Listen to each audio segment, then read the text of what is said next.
Hello minasan, konbanwa. So for this video is magluluto tayo ng kimchi jjigae soup. Kasi na-miss ko yung Korean food na pagkain.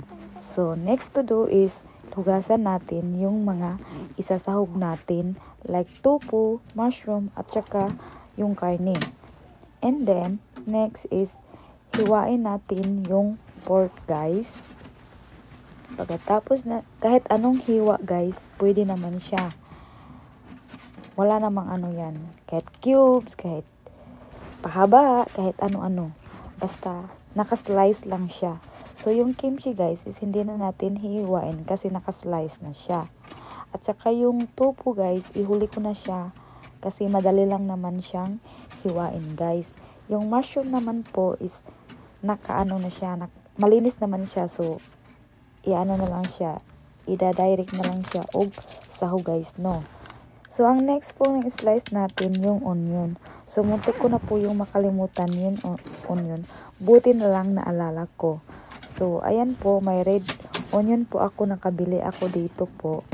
So yung onion po dito, yung red onion is bihira lang yung may tinda dito. So mostly po talaga dito sa Japan is white onion. So, mas prefer ko yung red onion kasi pag niluluto siya, ang mabango siya, di ba? And then, ayun po. So, meron din akong garlic na naka-mince na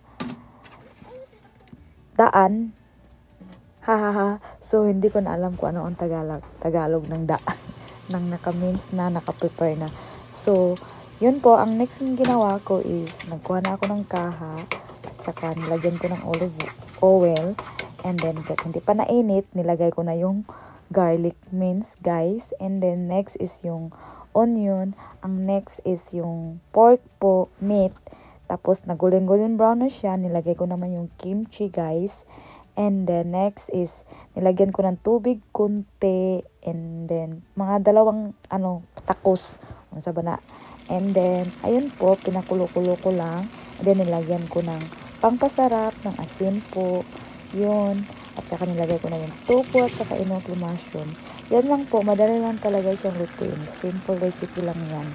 So, pang madalian na luto po. So, ako na lang naman ang kakain. So, satisfied craving na naman ako. Thank you for watching!